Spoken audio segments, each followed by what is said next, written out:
My name is Sally Tallant. I'm director of Liverpool Biennial, and it's fantastic to be here in Dhaka. It's my first time, and I'd like to thank the organisers, thank Diana, Emily, Emma, who've taken such great care of us and who have made it so easy to be here, when I know organising such a thing is everything except easy. My colleagues this morning, we're going to have a conversation which maybe proposes some answers to a provocation or a question of, can our art be public? And I think one of the things that I hope will be drawn out by the presentations that people give is this question of what public means in each of the contexts in which we work, and not only in which we work, but in which we may have had the opportunity to work. So that question around who the public might be, what notions of publicness are in relation to issues of legislation and also privatisation, and how and for whom we both make art public and construct meaning through an encounter with art. So we're each going to just talk for about 10 minutes, just to present some examples, I think, and some maybe open up some more questions. And then at the end, we'll have a discussion, and I will open up to you as quickly as I can to make it more of a coffee morning.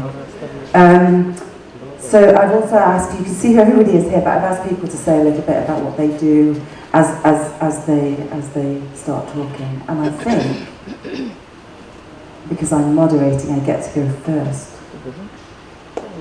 Great.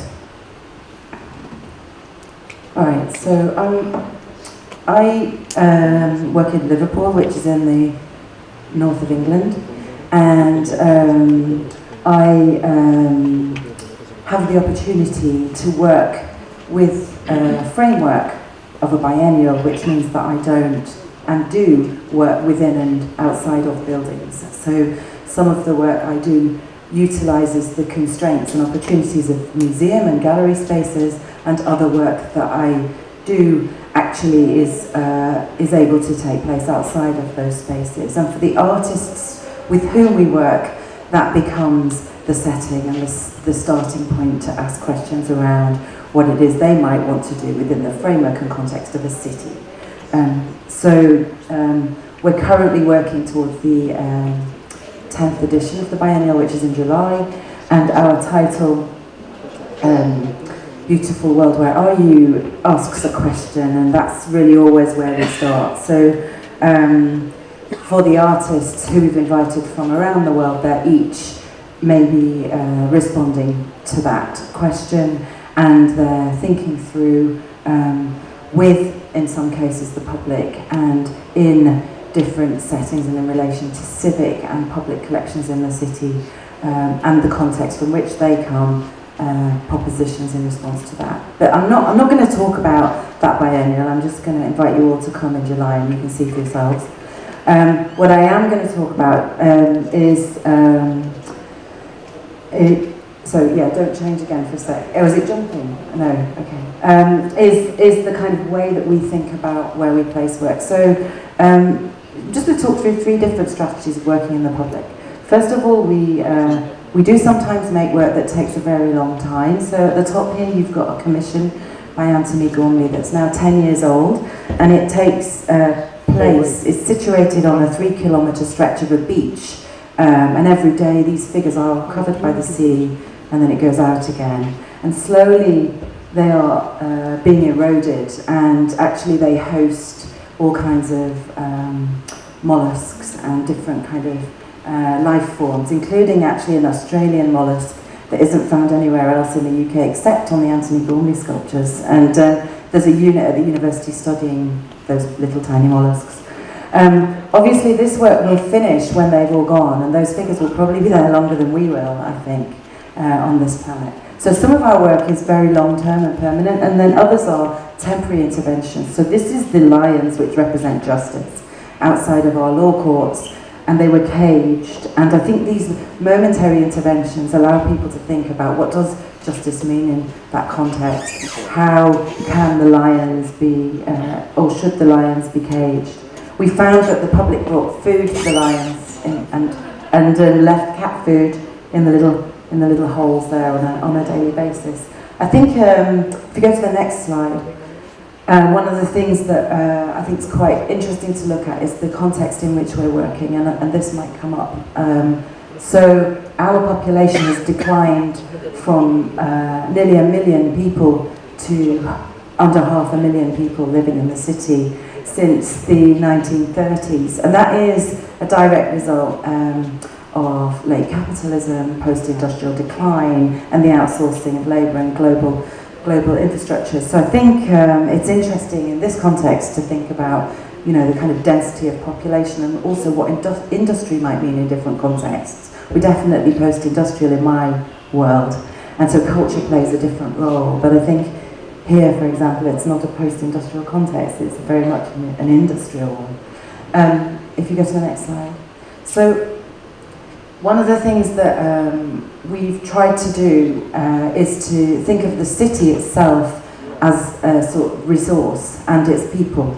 And so we treat the city as a thinking city and as a brain and as a teacher, and it's the city and its architectures and its populations that allow us to do the work that we do together with artists. So we connect them to knowledge, whether that knowledge might be a scientist in a university or children and who are kind of expert consultants on what it means to be a child at this point in the 21st century. And by utilising and plugging into what the city offers, we find that this means that we connect to many different constituencies and communities of knowledge and production within the city, and through those dialogues the biennial itself becomes better connected and more public in its encounters rather than just remaining within an institution.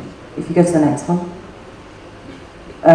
We've had the opportunity to work with artists. So this was a 2.5-year-long residency by a South Korean artist called Gurung, who, when we discovered that the city had funding to make a skate park, we invited to make a skateable public artwork. And so we were interested as well in being very opportunistic about civic infrastructure and what the city needs, and working together with artists to respond to those questions of need. So one of the places we always start is to say what is necessary or needed here being different in all of our contexts. If you do the next slide. So this is what the work looks like, and then the next one. And it glows at night, has a rechargeable glow-in-the-dark kind of cover on it. And this is a permanent work, so some of our interventions are temporary and others are permanent. Next. One of the things we started to do in 2014, which was the centenary of the First World War, was to look back at the history of dazzle painting, which is when artists were employed to camouflage ships, and those were mostly merchant ships or ships transporting people. So we wanted to think about the history of camouflage, but also the history of artists working in relation to those kind of wider agendas. And it led to us working within travel infrastructures. So this is a piece by Carlos Cruz Diaz on this side, who's a Venezuelan artist based in Paris. We go to the next slide. We also invited Sir Peter Blake to make a work on the Mersey ferry, and we did this project with Tobias Rayberger in London on the Thames. And what's really been amazing about these projects is because we were working with the travel infrastructure, these are actually working ships, boats, ferries. Over 9 million people have engaged with this project, and it's a way for us to embed art not only in people's everyday experience, but also into their everyday routine. And that's been surprisingly useful, both because if we go to the next slide as well, actually, both because we also did some buses. So these buses, this first one with the bricks on is by Anna Jota, who's a painter in her 80s. This one in the middle is Space Bus, which is by Hatto, and is also done in collaboration with young people in Liverpool, and this by Fran Disley, who's one of our associate artists. But these are painted for 3 years, and they travel deep into the city region, into areas where we don't actually generally work, and on the inside of the buses there's quite a lot of information about the projects, and it's an opportunity for us to think about, you know, A, the people that travel on the bus, and B, the places that the buses go. And I've got a couple of very short clips. These are really short, so if you can go, if you can see if this works.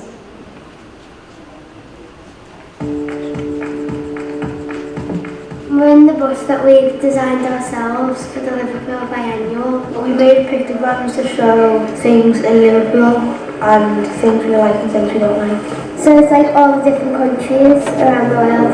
There's like all races can come to Liverpool. So the idea that we're a city that invites, we want lots of different people from all over the world. Okay, cool. We were inspired by NASA when they sent messages out to space in the 1970s, I think it was. The messages on the books, the future citizens of Liverpool. I think it's fantastic just to actually have something which, at the end of the day, is a fairly basic but very important form of public transport that just normally goes up and down the streets, really coming to life. Every day you'll be able to see it go past the school.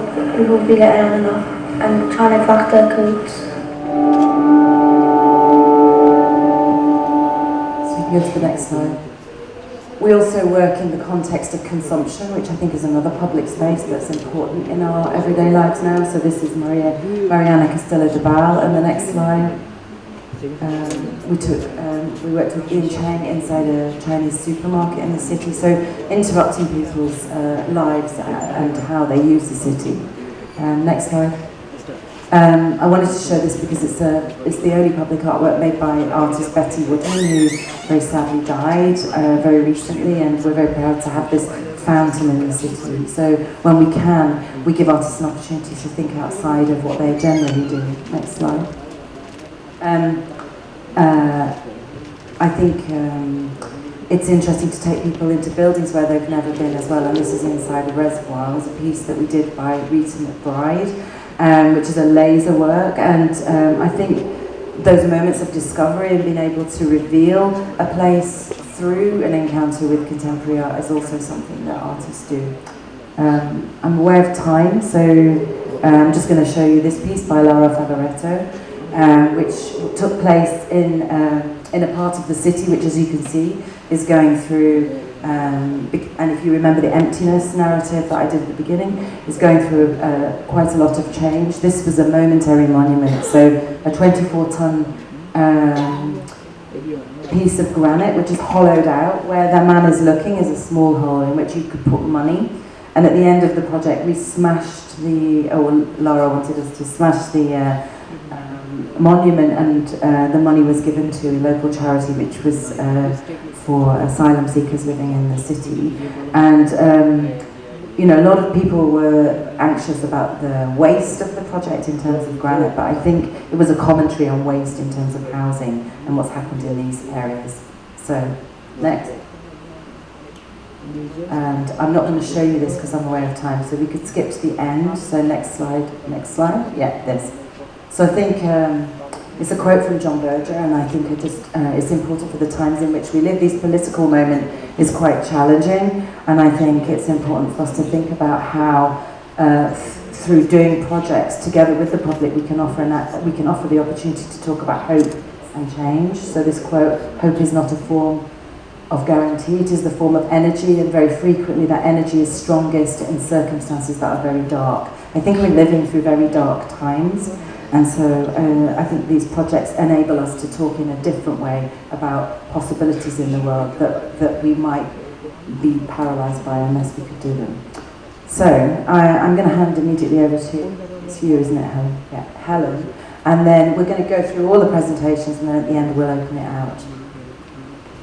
Thank you, Sally, and I echo Sally's thanks to Rajiv and Nadia and Diana and everyone involved in organising this incredibly important platform.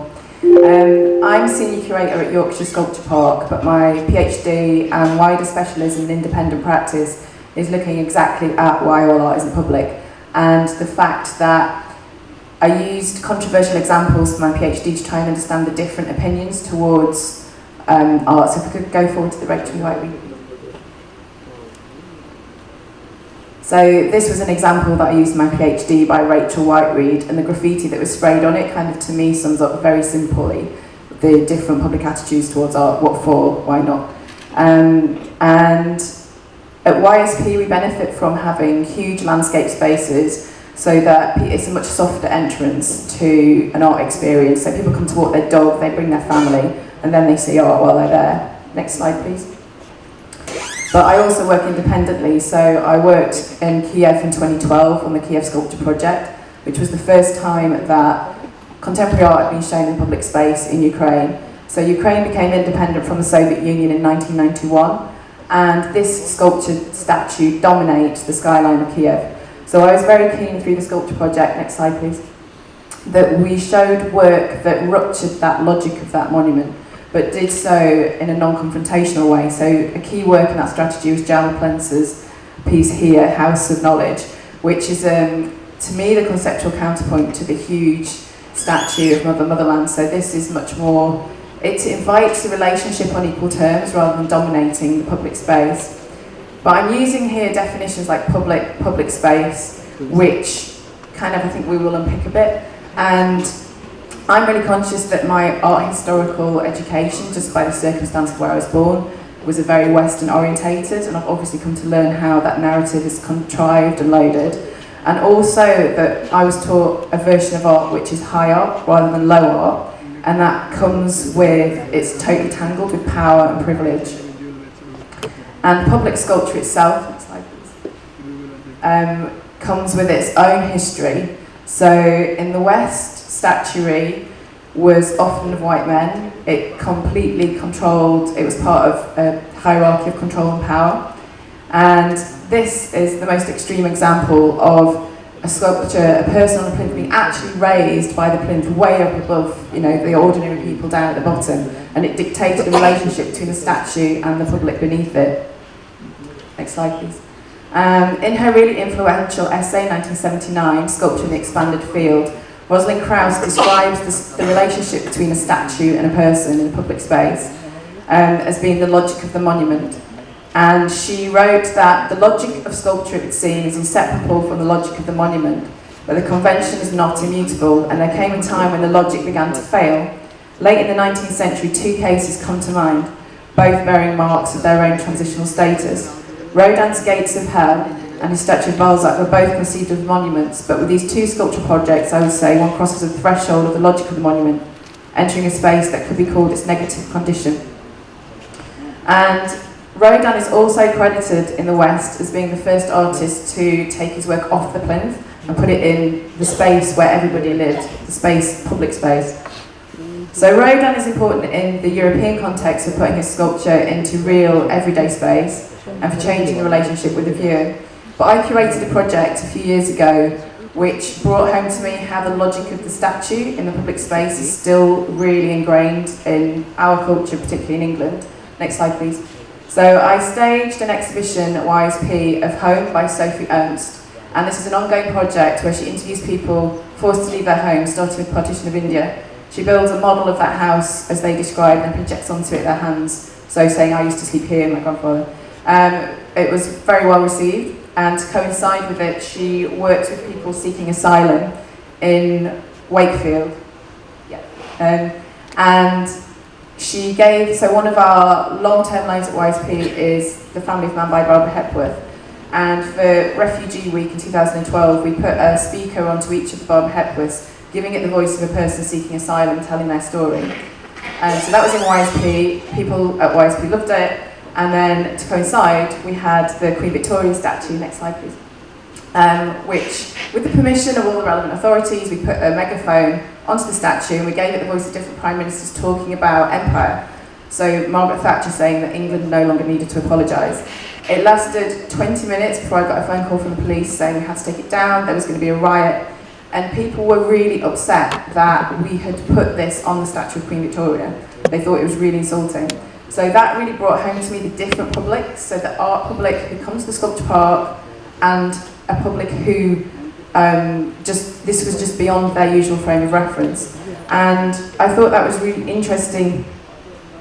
And the fact that public in the UK often is used to describe somebody who's non-expert, so not as opposed to an art public. So that became, when we start talking about different publics in England, we suddenly get quite quickly confronted by ideas of class. And the fact that, next slide please. Next one, thank you.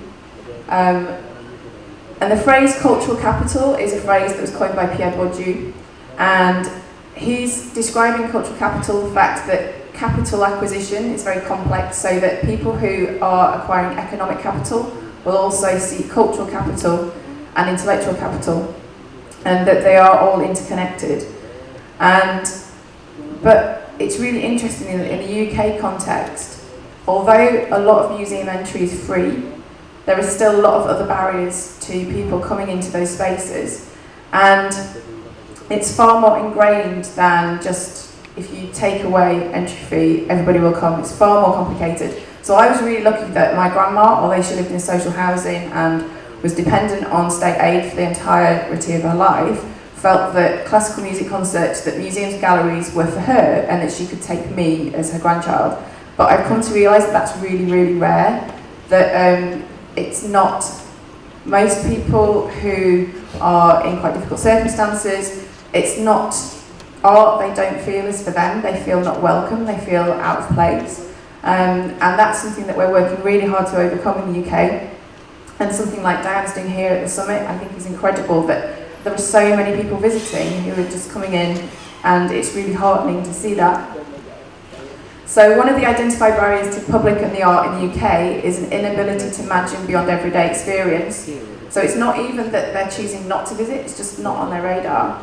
And so that's some of the reasons why all art in the UK might not be public. And some of the ways that we can try and overcome it. I mean, you can ask the question why does it matter? But for me, it's that art is such a huge part of life. It's something that helps us to make sense of life, and that we have to absolutely make that available to as many people as possible. Thank you.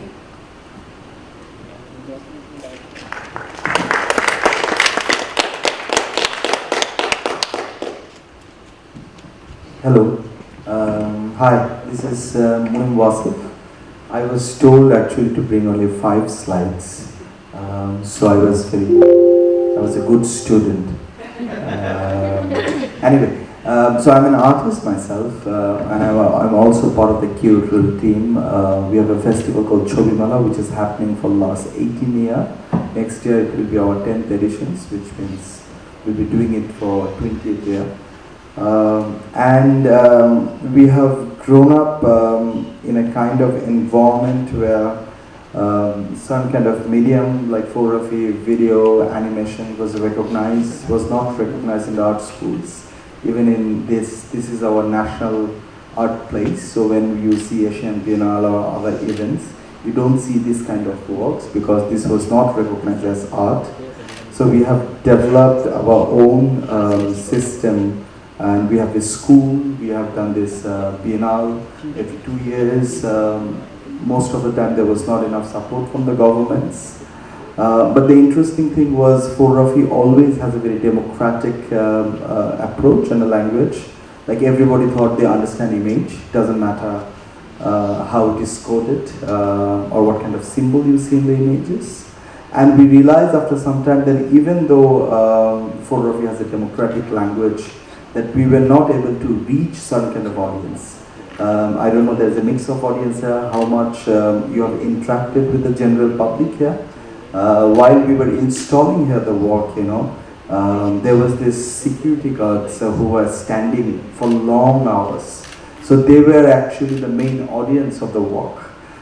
And they were surprised how much a lot of artists, like they couldn't believe that how we can spend so much time on walking.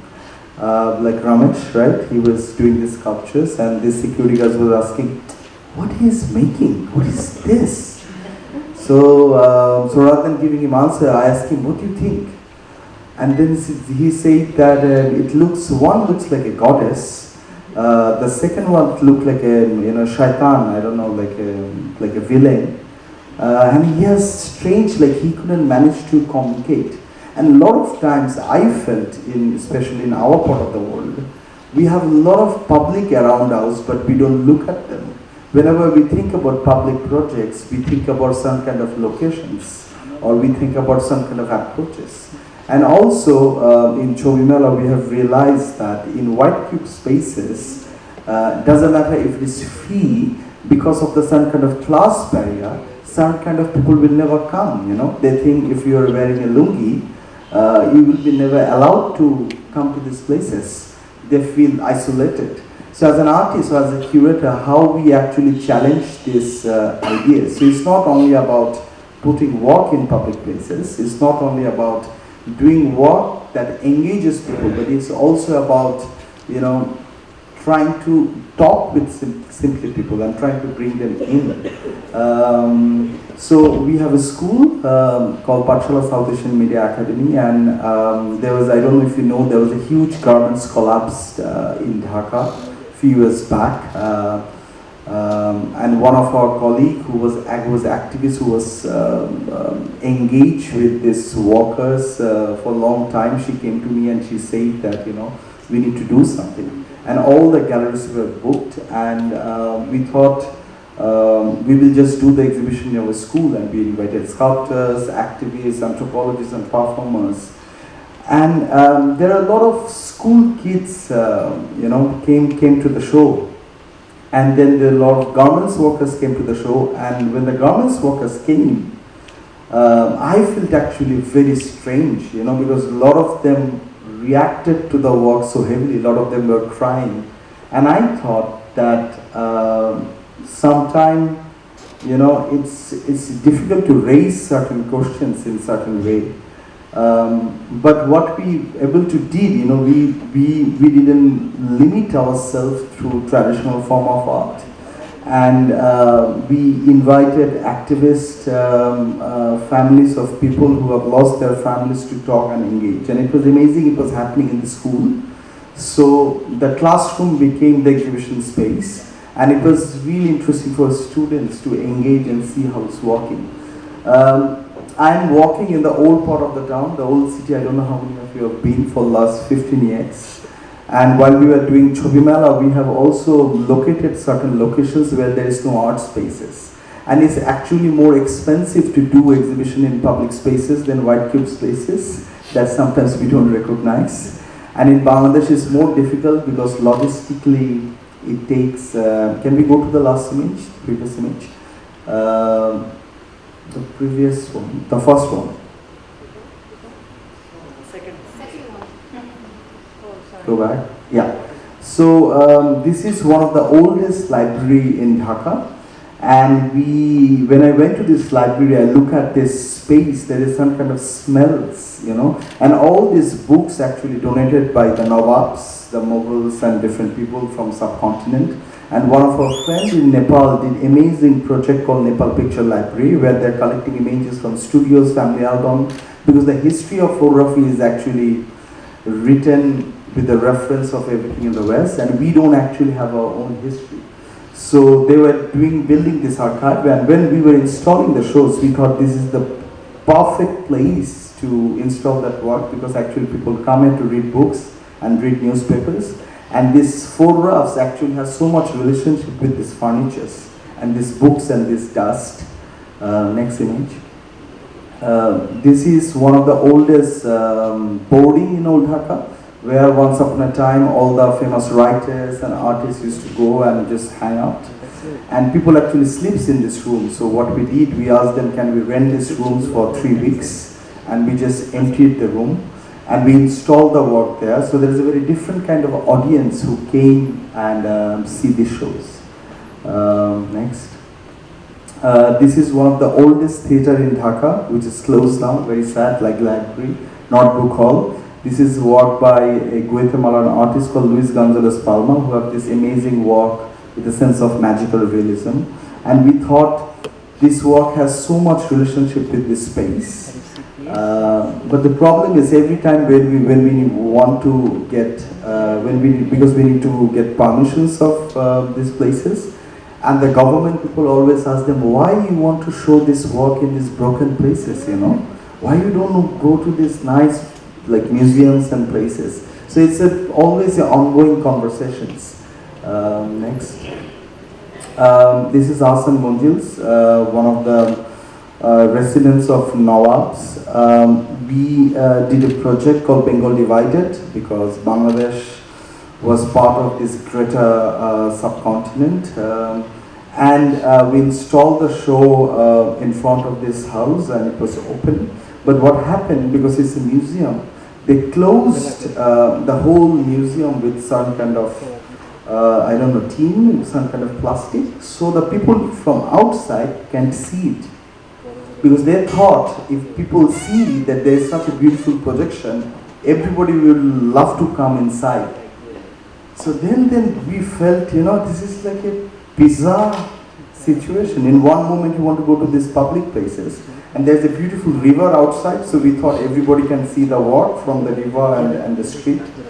But then the museum authority said, no, we can't take the risk. Anyway, can we go to the next image? And as I was talking about class, and there's also issue of gender, you know, in terms of public. When we define public, especially in our part of the world, when we install work in certain places, it's actually only men who goes to those places and see. So it's a very different kind of situation compared to West. So we thought we really need to find a different kind of form to go to the public. So the most common thing in Dhaka is a rickshaw. So we have developed these small structures and we have made a miniature version of our festival. And the rickshaw travel to different locations to all over the city at the time of the festival. So rather than asking people to come to these places, we thought it's important for us to reach to them, to go to these places. And also sometimes, you know, in a city like Bangladesh, to do events like Dhaka Art Summit or to do events like Chobi Mela, there is so much difficulties in every sense. But sometimes I feel that it's also important to do shows in exactly opposite places, like government offices, you know. Sometimes one person in the ministry can be more important than thousands of people because he can change the main decision, allocate budget, and actually reach to much wider audience. Doesn't matter how much public events we do, it will reach only the part of audience. And also in Bangladesh, you know, we don't have art actually, like traditional art actually embedded in our educational material. So it doesn't matter how much we want to reach to the audience, we need to also find a way to communicate, you know. So the kind of work we are seeing in Dhaka Art Summit, we need to also ask like questions that how the audience is going to react to certain kind of work. We need to open up different kind of conversations. Yeah, thank you.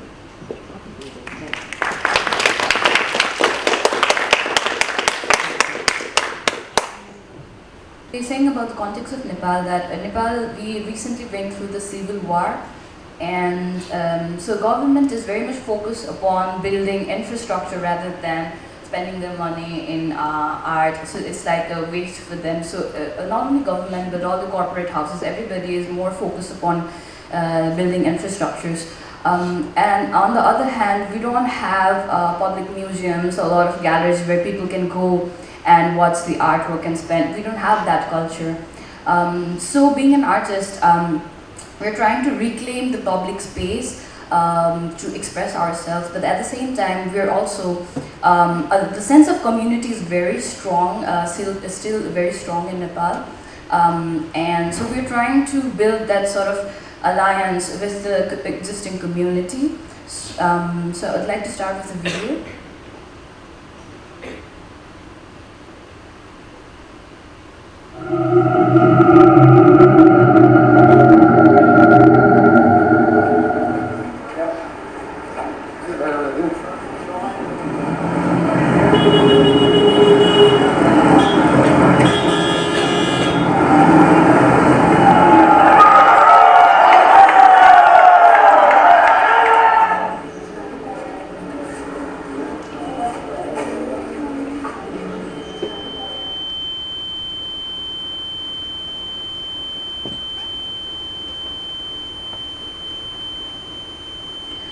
So this was a protest performance art we did in support of Dr. Govinda Kesi, who was doing fast until death. So he was demanding better health education system and better health system in Nepal, because every person in Nepal, almost everybody is affected by the corrupted health system, and it's extremely expensive to study a doctorate or to be nurse. Is extremely expensive. Only 5% of the country's population can afford it. So people actually have to come to India or other places just to save their life.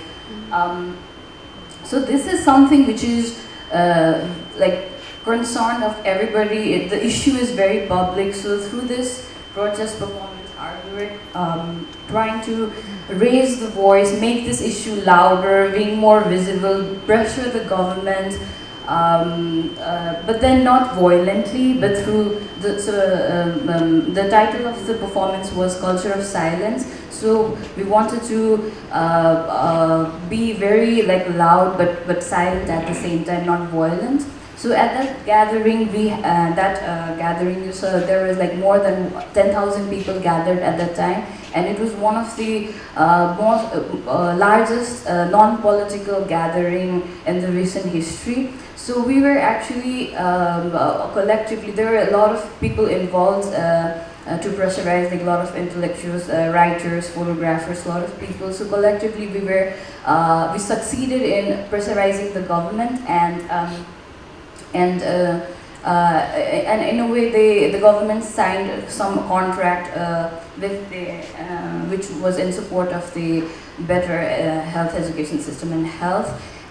But the protest performance art was for around 3 to 4 hours. So we traveled from our studio in front of the Parliament building.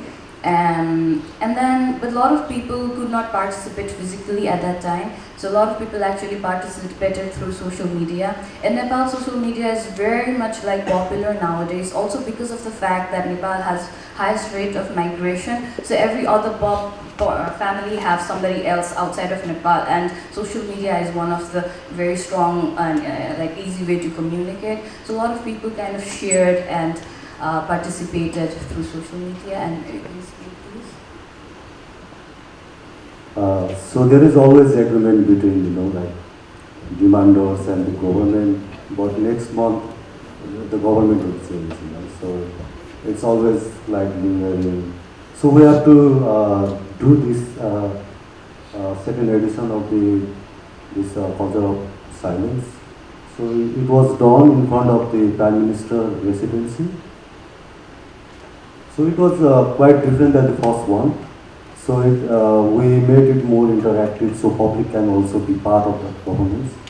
So we were bandaged full body and sit for 3 hours on this street, and so public can come and write a demand on our bodies.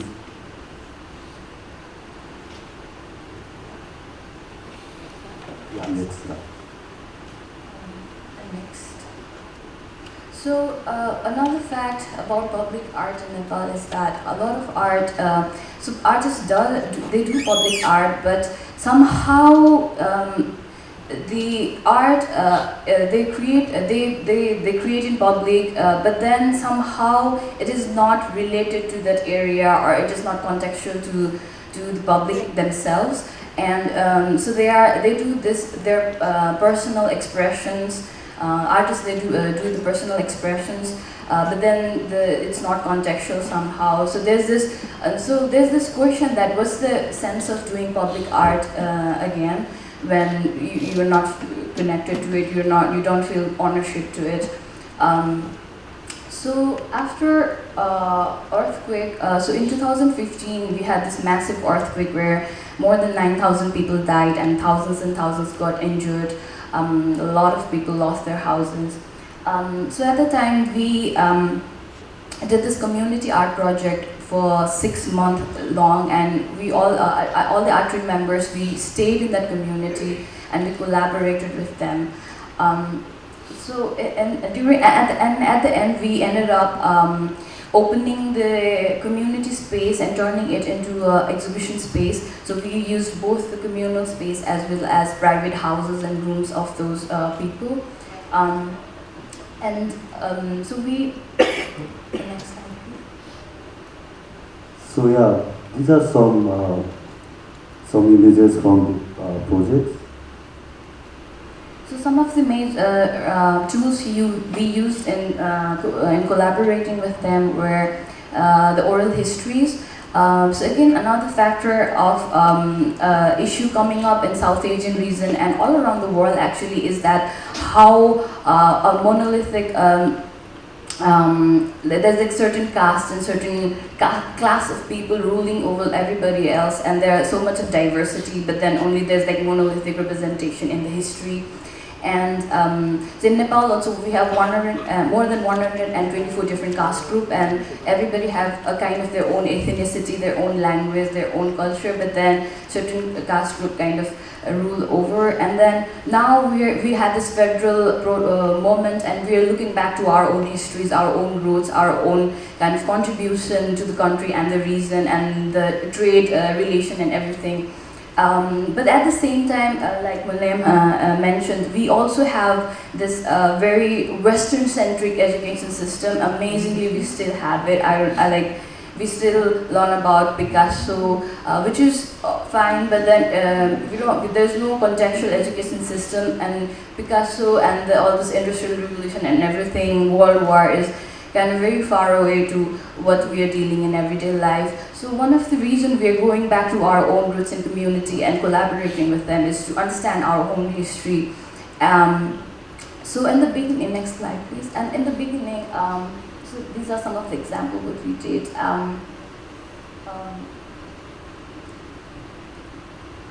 So in this project, we requested artists to, be in the community and collaborate with the community, try to learn about the community. So all the artworks was created in collaboration with the community members or based in the community's histories or resources. So in the beginning, when we went to the space and people were kind of, they did not understand the reason of making art or what does artists do. So people always ask, are you a reporter? Are you from any NGO? What the hell are you doing over here? And we had that alienation. But then we stayed there like for 6 months. So only 3 months was like very light, and then we started to do stuff later. And at the end of the 6 months when we did the exhibition, and then people started, when we communicated with them, and they started to say, oh, I never realized that art can make you think something. Oh, we never realized that this process is kind of became a collective healing process in this time of trauma when so many people died. Oh, we didn't know art can be so powerful. So that was something very kind of heartwarming at the end. And also the fact that I mentioned that we don't have government or corporate support. So for this project, we actually, one of our biggest patron was the community themselves. So we can skip it. So this is the last project we'll talk about. So yeah, these are some few projects we did in the public space. So this one is a protest performance art titled Walking on the Street, which I did in collaboration with 28 artists. So I did this in 2007. So at that time, we don't have this master degree program in Nepal. So most of them have to go abroad for further education to have a master degree program like that. So I collaborated with 28 students, those who are doing their undergraduate. So I made their portrait in my studio. So later we perform it on the street in the different places of Kathmandu. So these are some images.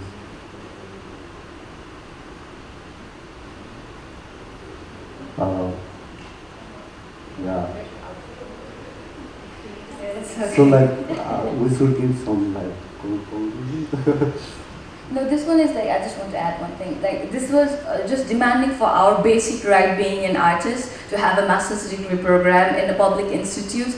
And you know, it's and then we kept on doing the performance, and we also kind of went to the we also did performance in front of the government office at the Tribhuvan University, and there are a lot of other presses, and at the end we succeeded in bringing the master's degree program, and he's the first batch who did the master's. Okay. Thank you.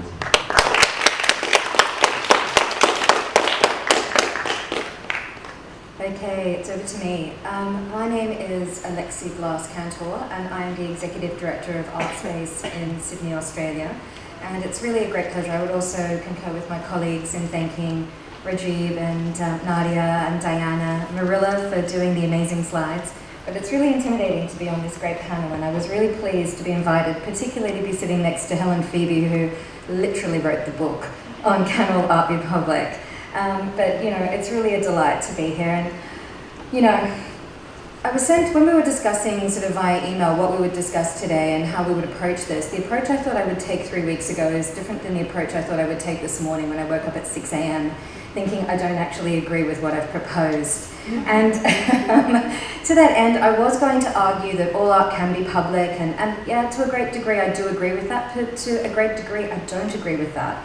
And to a great degree, there are a number of reasons why I don't think all art should be public. I think there are reasons that are cultural, that are to do with law, that are to do with risk, experimentation, personal risk, social risk, political risk. I think there are issues of ethics and accountability.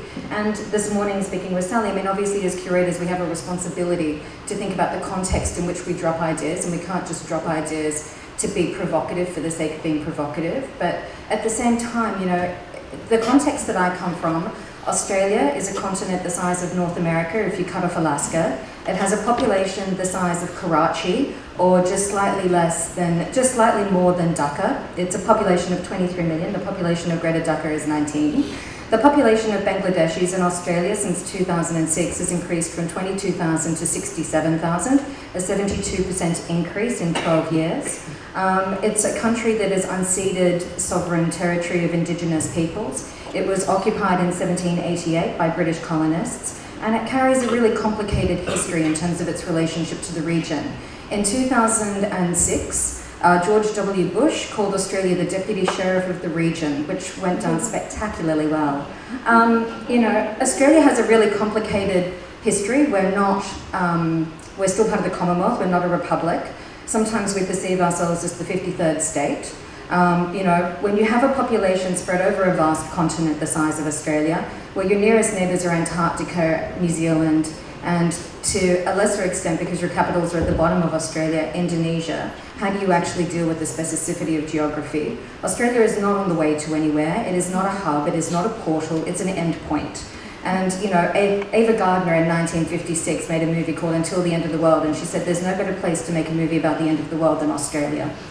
And so, you know, we do have a really remarkable cultural infrastructure though, which comes off the back largely of a kind of model that was adopted from the United Kingdom. We have an extraordinary infrastructure for public institutions. Since the 1970s, we have had a great network of independent and not-for-profit spaces, many of which emerged out of an artist-run or independent perspective, some of which began as early as the 1940s. I have worked for the past 12 years of my career as a curator in the not-for-profit and independent sector, and you know what we kind of think of as kind of Kunstverein spaces. So spaces focused on developing new work by living artists, both Australian and international, through residencies, research, commissioning, collaboration. The reason I'm in Dhaka is because we're doing 2 partnerships with the Summit this year, presenting Sovereign Words with the Critical Writing Ensemble and a co-commission with Ramesh Murray and Nithyanjan, a Sri Lankan-born artist, but looking at diaspora identity as part of Bearing Points, Diana's curated project. So when I think about what public is, you know, in Australia, I'm very fortunate with Artspace. It's a 35-year-old government-funded not-for-profit where I'm director. We have 11 studios, we have galleries. In 2014, when I came on board as director, our primary state funder sat me down on my 9th day in the job and said, Artspace has lost relevance, we don't know what you're doing and we don't know why you're doing it. And unless you do something different, you're going to be put on notice to lose your funding. So it's a great second week. And, you know, fortunately I like a challenge. I have an amazing team. I'm very interested in institutional leadership and ethics. And I'm very interested in how we think about what publics are, what audiences are. Artspace, in a sense, wasn't established to deal with audiences. Artspace was established to support practice almost exclusive of audiences. And I had a board member who said to me in my second month, Artspace doesn't do audiences, we support artists. But in the 21st century, unless you're actually bringing audiences to art, and unless you're working with an audience or a public as a collaborator, then you're not actually working in a way that has a relationship back to the ethics of practice, particularly in what we think about the social, cultural and political implications of practice in the late 20th and early 21st century. So what I did in 2014 was I convened a 5-day strategic planning meeting to ask my board and staff, should Artspace exist? And I say this because Vasif Kortun, who is the founder of SALT in Istanbul, wrote a paper saying that institutions are often founded on the British model, where if you build it, it must last forever. But do these things actually have a limited lifespan? Should things like Artspace expire after a certain period of time? Should Dhaka Arts Summit? Should the Liverpool Biennial? I don't know. But this is a question that's worth asking. Do you become important for your own sort of self-reaffirming self-importance? At what point do you actually work with and for a public? At what point are you effective? In that 5 days, we decided, fortunately for me, to continue the organisation. And we can probably go to the second image. And I began with an image here of Anita Yul Ali, who I will relate back to at the end of this presentation. This is an image of Artspace. We occupy a 3-storey former munitions building on Sydney Harbour, 8 minutes walk from the famous Opera House, but across the road most famously from a pie stand. We have in our backyard one of the last pockets of social housing in the inner city of Sydney. And for the first time in our history, we've been working with our community. What we decided to do with Artspace, and I'll say this just quickly when we think about the public, was to decentralise the organisation away from exhibition making as the primary mode of production. To move away from authored curatorship, which I love. I'm a curator, I love authoring an exhibition, but that's not the job of my institution. My institution is to think in an agile, multi-speed approach about public programs, commissioning, audience outreach, education, development, co-commissioning, to think locally, nationally and internationally about the movement and migration of ideas and how we can create an open and porous institution. And that's what this map is about. We have 11 studios. We were raising about $100,000 a year in rent 5 years ago from those studios.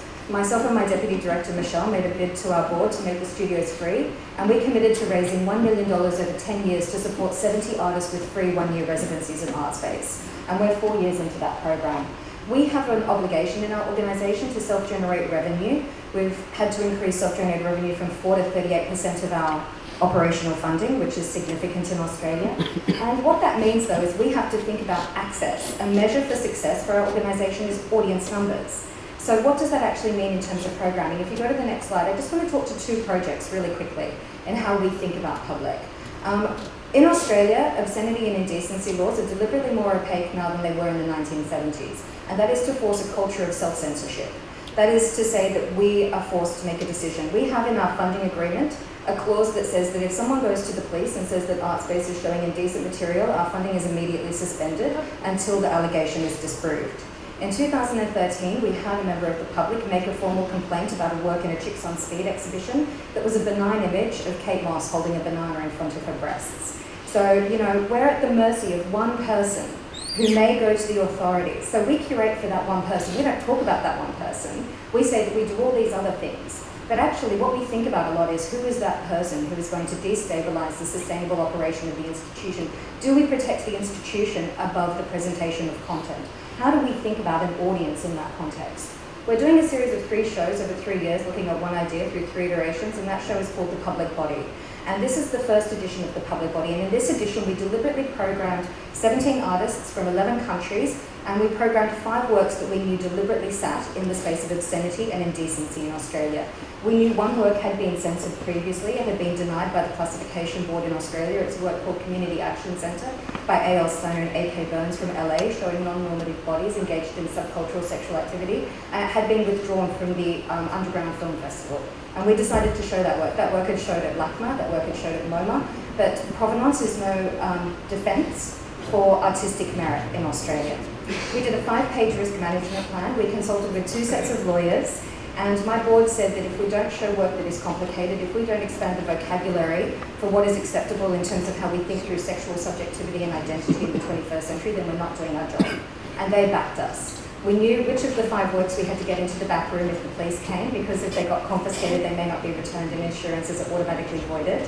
We knew that what we wanted to do was we couldn't put warnings on the door to make the show over 18, because that admits that we know that we're breaking the law. And so what we had to do was seek consent from every member of the audience who came through the show. And so that meant that we had to have a particular conversation We have a lot of kids who come from the local sort of social housing in our backyard. Across the road from Artspace is one of the richest pieces of real estate in the city, one of the most expensive pieces of land. It's a pier where, you know, famous Hollywood actors live. And in our backyard, we have this amazing community. And the kids often come in, and they were coming in going, oh, look, there's dicks. And they're like, get out. You know, that was a conversation with the public. But we did public programs. I mean, we're next door to the Art Gallery of New South Wales, which is our state funder, and I think that these issues of public raise big questions. If the Art Gallery of New South Wales had a show on at the time with the Tate called The Nude, so they could show history paintings, Ongra's rape paintings. They can show Leda engaged in sexual congress with a swan, images of bestiality, images of abduction, images of complete subjugation of sexual and sovereign agency of particular individuals through history. Those paintings are sanctioned by the canon, and yet it's the not-for-profit and independent spaces which are at the mercy of these kinds of pejorative kind of clauses in funding agreements. So that's one project, and I just want to go to a second project, which is trying to think in a different way, a more positive way about how we can expand the public. As I said before, Australia has a complicated relationship to the region, and I, for the past 15 to 20 years, have worked extensively in collaborative, co-commissioning and generative projects throughout the region. And in Australia, a huge amount of the audience for Artspace never come through our door. Many of you will never come to Artspace, but many of you might come to us through online, through social media, through the internet, through announcements for our programming. And about 7 years ago, I began thinking about a project where we could bring together cumulative audiences through social media, which is a really important public for us. And we decided I wanted to do a project called 52 Artists, 52 Actions, a year-long durational project commissioning an artist a week from across Asia to enact a socially engaged or political action in their local community that we broadcast in a week that they take over our Instagram account. They control the keys to broadcasting the action. We then have in-depth content on a website that we've built with extended material, so looking at ways in which we build the archive, in which we can document the depth of socially engaged and political practice. And the project culminates in a publication that we're distributing internationally with Thames and Hudson. The project never occurs in a bricks and mortar site. It occurs in situ with communities across the region. It occurs accumulatively through this social media platform. It occurs in an archive form on the website, and then it occurs within the format of an object that you can make contact with through the publication in and of itself. I think that when we think about how we work publicly, we have to think about new models and scaffolds that we build for engaging a breadth of audiences. If we can just go quickly to the next slide. In this project, we have 30 artists from 33 countries. We had a research list of over 300 artists. We wanted to make sure we had gender parity, cultural and linguistic diversity. We have no more than 2 or 3 artists from any one country. We are working all the way from Turkey through to the Cook Islands. It's a different way of thinking about how we map Asia in a project like this, and it's an Asia that I kind of understand. There are artists from Bangladesh. The artist from Nepal is sitting here beside me. We have artists from Myanmar, from Samoa. We have artists from across Indigenous and remote Australia. And we really wanted to make sure with this project that we covered a breadth of approaches to practice. When I began thinking about this project 5 or 6 years ago, we had no money, and we did funding applications, and I did one to the Australian Council for the Arts, who came back and said we didn't receive the funding, and we asked for a summary of the assessment. And the project came back with 17% artistic merit, which was one of the highlights of my curatorial career. I've always been a bit of a nerd, and 17% is a definite fail. And I feel really proud of that, because I think we should try to create projects and structures that don't necessarily conform to the ways in which we think about what the production of art and ideas looks like when we're thinking about a public. So the first one of these projects launched on January the 6th. If you've got Instagram on your phone, turn your phone on right now and log on to @52 Artists, 52 Actions. We launched with a project by Richard Bell, an Aboriginal artist, an activist, and he actually was looking. Australia recently, a group called ICANN received the Nobel Peace Prize at the end of last year for their work in creating an agreement for art for countries globally. 122 countries have signed the agreement that they put in place to disarm nuclear weapons. Australia has a history of nuclear testing on Indigenous land, places like Maralinga in the 1950s, and he was actually looking at the history of nuclear testing in Australia and the way that nuclear conflict is becoming an issue again, a kind of Cold War eternal return. And our Prime Minister has refused to acknowledge ICANN, and so he had ICANN come and do an interview with him to talk about what nuclear disarmament would look like. The project then went to Hera, who is part of a project here, a Turkish artist in part of Devika Singh's exhibition, and she did a Turkish artist of Greek and Armenian heritage, did an extraordinary project looking at fiction. The project then went to Korea, to Yonhap Chang Heavy Industries. This week it's in Bahrain. It closes today with Hazan Hajari, and tomorrow it goes to South Korea for the opening of the Winter Olympics, where the artist Han Gi-young-ah is interviewing North Korean defectors to broadcast live on our platform next week. So if you just go to the next image, this is an image of Hera, and we can just go to the last one. When we think about who the public is and can all art be public, I think we have an accountability to think about who that public is and how we collaborate with them in order to make sure that people can make decisions for themselves. Thank you.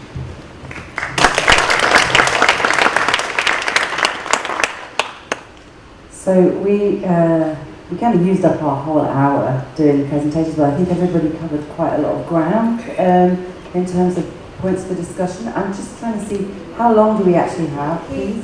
We have another 14 minutes. 14? Yeah. Excellent, thank you, Diana. So I'm going to just quickly pull together some things that came out of the issues that people raised in their talks, and it was very interesting to me that I wrote down a series of words that can prompt some thinking maybe. So performance as a strategy for protest was very interesting, I think, in the way that actually both of you were talking, and I think the idea of moments rather than monuments is something we could discuss. Ethics, community and class came up in everybody's presentation, and of course that will happen because we think about who are our publics, or what people is it that we're talking to.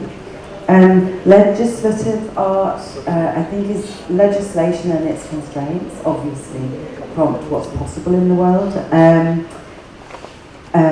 Somebody said, who was it that said, I think it was you who said, art makes people powerful, and I think that's an amazing thing for us to discuss as well, because of that giving voice, or having a voice, or taking a voice.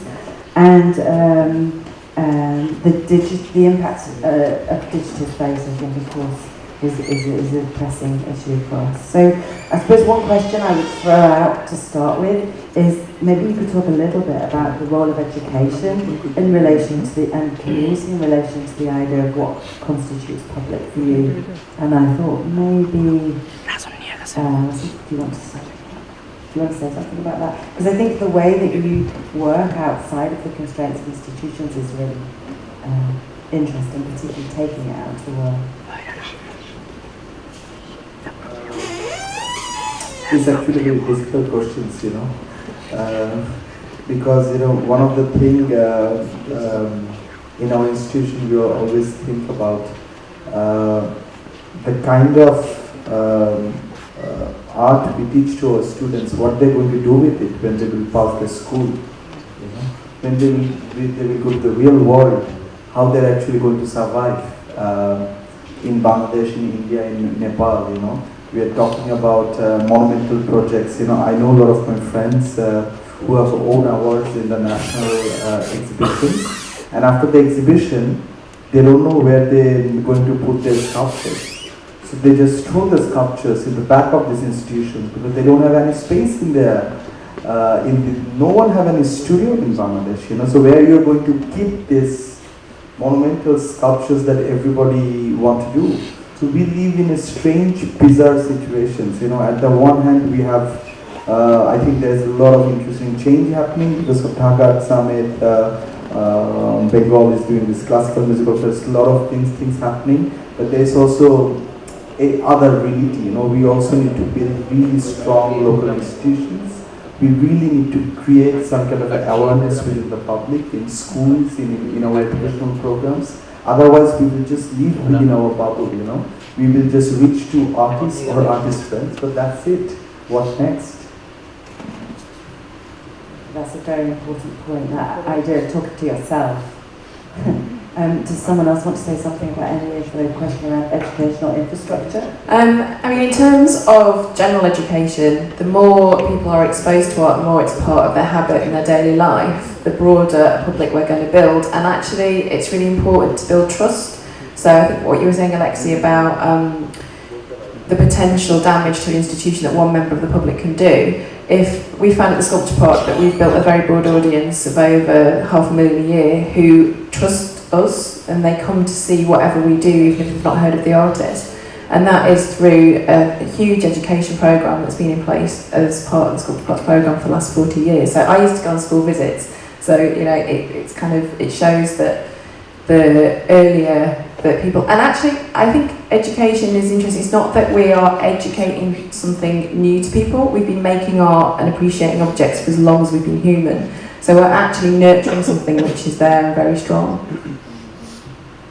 I mean, I can just say in terms of education, it's an interesting double-edged sword in the context where I come from, because increasingly our funding, as I said, is dependent on social outcome.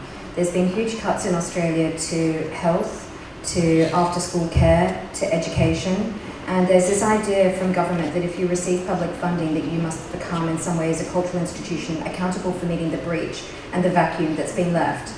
You know, my organisation has less than 7 staff. I don't know that we're necessarily skilled to deal with people who may have mental health issues, who may be suffering profound social disadvantage. So how do we work in this space ethically? You can't just charge in like a rhinoceros with goodwill in order to protect your own quarter-acre block and run these kinds of programs where you put up a slide at a talk like this and go, everyone's happy. But you know, what we've tried to do is like I said, we are located in this very dynamic social area in the inner city of Sydney. And with the Art Gallery of New South Wales, our state funder, we sat down with them 4 years ago and did a strategic plan for education, which was a 10-year plan to build capacity to work together. And we're working towards building a project that would see 12,000 students a year come to Artspace to look at the relationship of studios and production to collections. Because we have 11 studios, 7 non-residential for 1-year residencies for artists living in Australia, and 4 residential for international artists and curators. It's a way that we can operate as a parasite. You mentioned the mollusks on the Anthony Gormley before. Australians are clingy. So it's a way that we can, you know, we can leverage resources from the mothership with the State Gallery through their education and expertise, but also bring benefit by bringing insight and knowledge to the risk of experimentation that occurs within the space of the studio. I wanted to add 2 points. The one point is how, when we go to, like, so I did my MFA in sculpture, so the culture is, culture in our country is such that we appreciate certain material on top of other. So it's also kind of colonial kind of perspective in a way. So when I was studying sculpture, so if I would not make, people would ask, where have you created a monument? And if you're not considered an artist or a sculptor, if you're not created a monument, and it has to be on a stone or a bronze, and that sort of ideal material. But then I'm trying to kind of counter that sort of. So when we learn in the institute, there's like 4 years of learning and like 8 years, 10 years of unlearning and re-understanding yourself. So I'm kind of, you know, we're countering my own. So also the fact that certain material is considered art and certain material is considered craft, and you know, I use a lot of textiles in my work and people are like, oh, this is such a like lame thing. And you know, there's that sort of thing. But at the same time, the changing of this education lesson plans and things is so complicated, especially in the government colleges, because it takes like, there are so many stakeholders, there's so many political things going on, so it takes years and years. But then there's this another things, like our friend who's here in Niranjan's restaurant, we have kind of developed, which is kind of quick way, is that collaborating with schools and universities, like other institutes, and then bringing them to the art galleries, bringing and going, like, not just doing things in the center, Kathmandu Valley, which is the capital of Nepal, also going outside of Kathmandu, which is like so different and like still very like, you know, and going there, using material, using the colors over there and contextualizing the lesson. So that is being in a way very successful, and so this whole generation of younger people who go to elite school and also who are very poor are at least having some sort of visual knowledge, in a sense of visual communication. Great. I mean, I think we're sitting here in the middle of a very radical educational and public project, and it's amazing to see what's happening at Food and the Sonnet, and I can see other people in the audience who do amazing work, like Zoe, who does really great work in Vietnam, and I think tackling those constraints and what it means to see new possibilities is key. I wonder if, because I think we've got one of our 14 minutes left, whether or not there is a question from our colleagues here in the audience for anybody.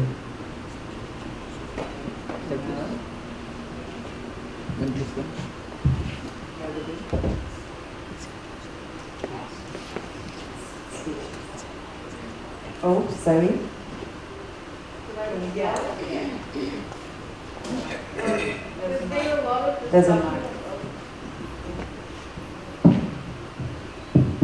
There's been a lot of discussion about educating audiences, but then piggybacking is this limit of money, the capacity of funding, how much the funding dictates.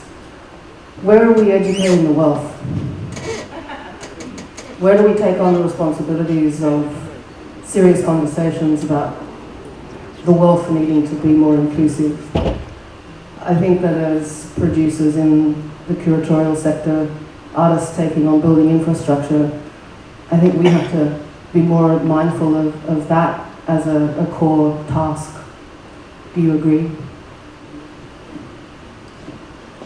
She's asking about educating people who, it's power structures and the distribution of wealth, right? And an education that might think differently about how and who holds on to the economic power. Is that right?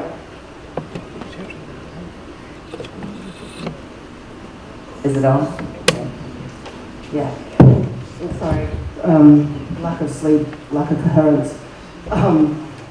I'm starting to run programs in Vietnam that starts to educate government, starts to educate lawyers, educate senior academic advisors, because I'm completely frustrated with being told, I can't.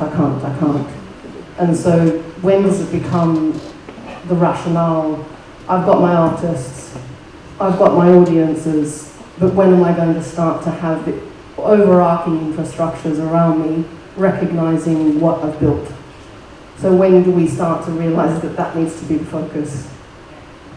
I think as curators we have incredible access to a whole cross range of people, and it's kind of our responsibility, I think, to have those conversations. So I was recently at an international summit of mayors in Ukraine, and I was there to talk about the role of culture and the benefit of culture. And one of the ways you can do that is by quoting statistics and economics, but you kind of have to speak various different languages, I think, to get what you want and to make your case. But we do have that opportunity and we have to kind of grasp it. I mean, I think I was talking last night with somebody saying that it's with these sorts of organisations, and you and I have operated in a similar space now, Zoe, for 10 to 15 years, both of us working in kind of, I work in a college that has more infrastructure than the context that you do, but still largely underfunded, precarious situations that are not necessarily valued within the kind of notion of how you offer space for the development and support of new ideas, which actually expand a kind of audience and space for ideas through time and how they create space. I think with our organisations, we can never really get to an endpoint of stability or sustainability. What we have to build is resilience in order that we don't become burnt out or cynical or worn down by the sheer exhaustion of trying to justify always upwards, never down, why these things need to exist and how they contribute value and how to demonstrate qualitative and quantitative outcomes, and the sheer frustration that can build and become embodied within you both as an individual but also an institution. So how do you build the resilience in a context like Kathmandu? How do you build the resilience in a place like Bangladesh, where you have absolutely no infrastructure? How do you build resilience in a big institution, or how do you build it in a small one? I think you have to treat wealth the same way that we have to think about audiences, and that's moving away from a binary position that, we give this idea of the institution giving something as bullshit. It has to be thought of as reciprocal, as collaborative, and you have to deal the way that you work up is the way that you work out, which is in a conversation that allows for open-ended points of expanding opportunity. And I suppose for me, that means when we think about wealth that, like I said, we've had to increase self-generated revenue because we operate in a zero-sum ecology where we have, a huge amount of demands increasingly upon what we do. And the way that we educate wealth, I think, is a great example here with the Dhaka Art Summit, is you try to create multiple platforms simultaneously that can allow access. leadership by people like new generations of collectors like the Samdanis, or in Australia people like the Belknaves, allow for things like education pavilions, for outreach, for public programs to be integrated into the operations, and I know that's what you do with the factory, and it's how we all have to work. We have to work in a more expanded and agile way, which puts more pressure on the limited resources that we have, but it's a way that we can advocate for more. Good, on that jolly note. Thanks. I think we might be out of time, so I just want to thank this morning's panellists and thank all of you for coming. And look, if anybody does find the answer to Sally's question, do let us know. And hopefully you'll enjoy the rest of the site. So thanks very much, everyone.